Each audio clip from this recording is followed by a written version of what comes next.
எல்லா வசதியும் தமிழ்நாட்டில் இருக்குது. அதே போல் ஏர்போர்ட்டு தமிழ்நாட்டில் இறங்கின உடனே எங்கே வேணாலும் அந்த கனெக்டிவிட்டி.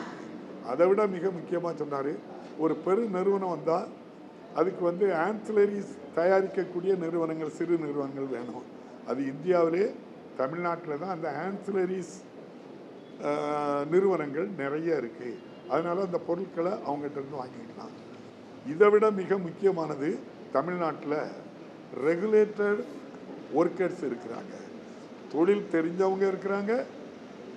அதாவது டெக்னிக்கல் பீப்புள், எந்த தொழில் ஆரம்பித்தாலும் அதுக்கு டெக்னிக்கல் பீப்புள் இருக்காங்க. காரணம், தமிழ்நாட்டில் நிறைய பேர் கல்வி படிக்காங்க. அப்போ இன்ஜினியரிங் படிக்காங்க, பாலிடெக்னிக் படிக்கிறாங்க, ஐடிஐ படிக்கிறாங்க. எல்லா வகையான டெக்னிக்கல் பீப்புளும் இங்கே கிடைக்காங்க.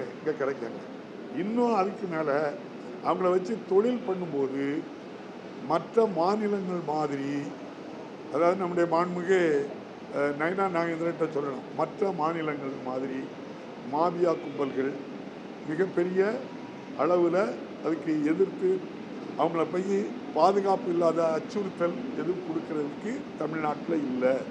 ஆகவே தான் தமிழ்நாடு அமைதியாக இருக்குது. நாங்கள் இவ்வளோ தொழில் இங்கே ஆரம்பிக்கிறதுக்கு காரணம் அதுதான் அப்படின்னு சொல்கிறாங்க. இதுதான் இன்னைக்கு தமிழ்நாட்டுடைய நிலை. இதை எந்த ஸ்டேட்டோடையாவது நீங்கள் இருக்கக்கூடியவங்க கம்பேர் பண்ணி இதை விட அதிகமாக தொழில் நடக்குதாட்டோ எதுவும் நீங்கள் சொல்லுங்க. எங்கேயோ நினச்சி நொய்டா போன்ற பகுதிகளில் இருந்தவங்களெல்லாம் நம்முடைய முதல்வருடைய முயற்சியால் தொழில் தொடங்கக்கு நம்ம இங்கே ஏற்பாடு பண்ணியிருக்கோம். ஆகவே இங்கே தொழிற்சாலை இருக்குது, வேலை வாய்ப்பு இருக்குது. ஆனால் இங்கே வந்த நிதி இங்கே இன்வெஸ்ட் பண்ணது அந்த ஹெட் குவார்ட்டர்ஸில் எங்கே இருக்கோ அந்த அக்கௌண்ட்டில் இருக்குது. அவ்வளோதான். அதனால் பின்னுக்கு இல்லை, நம்ம தான் முன்னணியில் இருக்கிறோம். அதனால்தான் இவ்வளவு தொழில் வளர்ச்சி, இவ்வளவு வேலை வாய்ப்பு இருக்கிறதுனால தான் 11.19% பொருளாதார வளர்ச்சி ஏற்பட்டிருக்கு. இது இந்திய வளர்ச்சி 6%, டபுள் பங்கு. இந்தியாவினுடைய பொருளாதார வளர்ச்சி 6.12 நினைக்கிறேன்.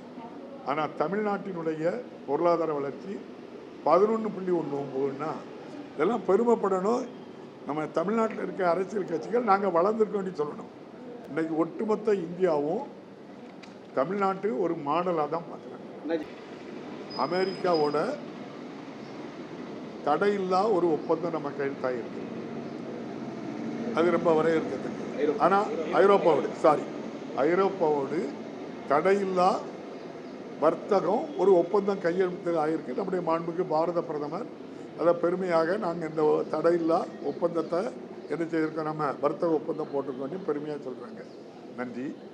எப்போ இது நடைமுறைக்கு வரும்னு சொல்லும்போது அடுத்த ஆண்டு வரும்னு சொன்னாங்க. அப்படிதானே? ஓகே, நான் பாரத பிரதமர் சொல்கிறதுல குற்றம் சொல்ல விரும்பலை. அடுத்த ஆண்டு அது வரட்டு.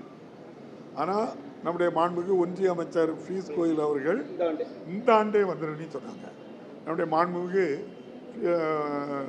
ஒன்றிய அமைச்சர் பியூஷ் கோயல் அவர்கள் 2014 எனர்ஜி மினிஸ்டராக இருந்தாங்க. 2015 தமிழ்நாட்டுக்கு வந்தாங்க. தமிழ்நாட்டில் செய்யாறில் ஒரு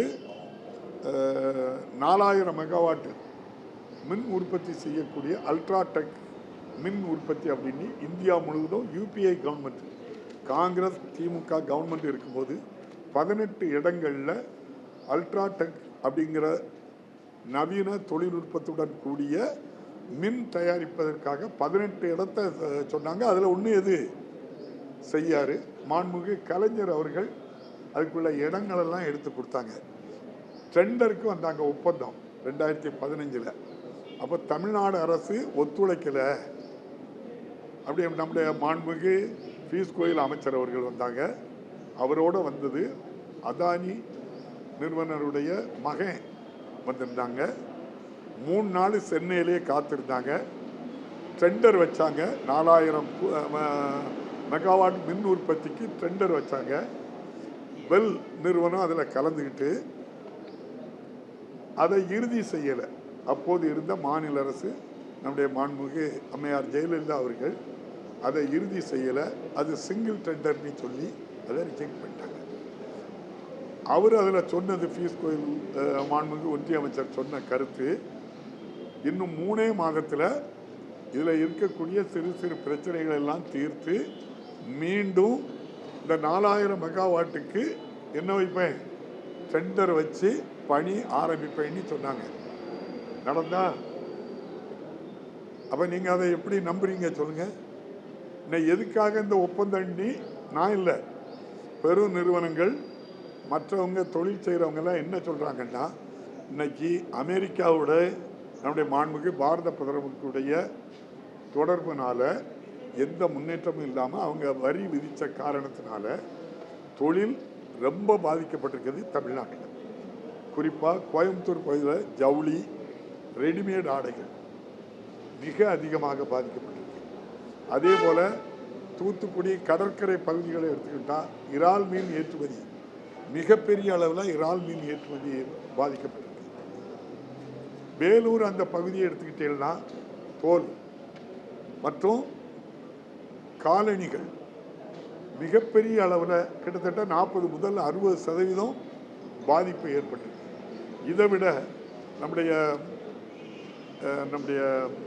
இது மின் உற்பத்திகளா, அதுக்கு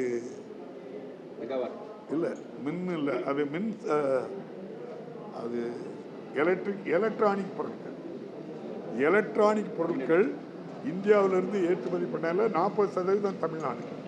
பாருங்க, நான் சொன்ன தொழில்கள்லாம் இவ்வளவு பெரிய பாதிப்பு ஏற்பட்டிருக்கு. இதில் பல லட்சம் பேர் தொழில் வேலை வாய்ப்பு இழக்கிறாங்க, பல ஆயிரம் நிறுவனங்கள் பாதிக்கப்படுகிறது. இதுக்கு மாண்புமிகு பாரத பிரதமரோ அல்லது அமைச்சரவையோ நம்மளுடைய நிதி அமைச்சரோ உங்களுக்கு ஜிஎஸ்டியை இப்போ ரத்து பண்ணதை நீங்கள் பாதிக்கப்பட்டிருக்கீங்க எப்படின்னு கேளுங்க. இந்த ஆண்டு உற்பத்தி பண்ணதில் 40% நான் அமெரிக்காவுக்கு அனுப்புதேன். அமெரிக்காவில் எனக்கு பொருளை அனுப்ப முடியாது, அப்போ எனக்கு லேபருக்கு வேலை கொடுக்க முடியாது, பாதிப்பு ஏற்படுது. அப்போ என்ன செய்யணும்? நாங்கள் வரியை ரத்து பண்ணுதோம், ஜவுளித்துறைக்கு பண்ணுதோம், ரெடிமேடுக்கு பண்ணுறோம், தோலுக்கு பண்ணுறோம், எலக்ட்ரானிக் பொருட்களுக்கு நாங்கள் வரியை ரத்து பண்ணுதோம். நீங்கள் இவ்வளவு பாதிக்கப்பட்டிருக்கீங்க, இதுவரை சர்வே எடுத்திருக்கீங்களா? தமிழ்நாட்டில் தேர்தலுக்காக இந்த ஐரோப்பாவோட ஒரு ஒப்பந்தம் இது நடைமுறைக்கு வருமானா எனக்கு அதில் சந்தேகம் இல்லை. இது சந்தேகமாக இருக்குது எனக்கு. இது நடைமுறைக்கு எப்போ வரும், எப்போ நடைமுறைக்கு இவங்களுடைய பாதிப்பை சரி பண்ண முடியும்? தேர்தலுக்காக இந்த ஒப்பந்தம் கையெழுத்து போட்டதாக தான் நினைக்கிறேன் தவிர தமிழ்நாட்டில் இவ்வளோ பாதிப்பு இருக்குது, தமிழ்நாட்டு மக்கள் நம்மளை ஏற்றுக்கொள்ள மாட்டாங்க, இந்த ஒப்பந்தத்தை போட்டு அவங்கள ஏமாத்திடலான்னு நினைக்காங்க. தமிழ்நாட்டு மக்கள் தொழில் பண்ணுறவங்க ஏமாற பண்ணாங்க. ஏன்னா வேலை இல்லையே, பாதிப்பு இருக்க, உற்பத்தி பண்ண பொருளை அனுப்ப முடியாத. அப்போ அவன் என்ன முடிவெடுப்பான்? இந்த அரசு உண்மையிலே அவங்க மேலே அக்கறை இருந்தால் போட்டிருக்கக்கூடிய அந்த ஜிஎஸ்டி வரியெல்லாம் ரத்து பண்ண சொல்லி கேளுங்க. நீங்கள் அவங்க கேட்டுக்கிட்டு இருக்காங்களே, ஜிஎஸ்டி வரியை 10%, 18%, 20% எல்லாம் நாங்கள் குறைச்சேன்னு சொன்னாங்க. அதானே அவங்க இல்லை, குறைக்கன்னா காங்கிரஸ் கவர்மெண்ட்டில் அதை கூட்டினதா? நீங்களே கூட்டிக்கிட்டிய, நீங்களே 48% வாங்கிய, நீங்களே 24% வாங்கிய, நீங்களே 18% வாங்கிய, அதை குறைச்சிட்டு நாங்கள் குறைச்சிட்டோம். இது என்னங்க ஏமாத்து வேலை? அவ்வளோ தெரியாமல தமிழ்நாட்டில் இருக்காங்க, இந்தியாவில் இருக்காங்க. ஜிஎஸ்டியை குறைச்சனால அவங்களுக்கு நெருக்கடி எங்கேருந்து அந்த ஜிஎஸ்டி குறைச்சல இப்பவும் நான் சொல்கிறேன், கார்பரேட் மட்டும்தான் லாபம் ஆச்சு.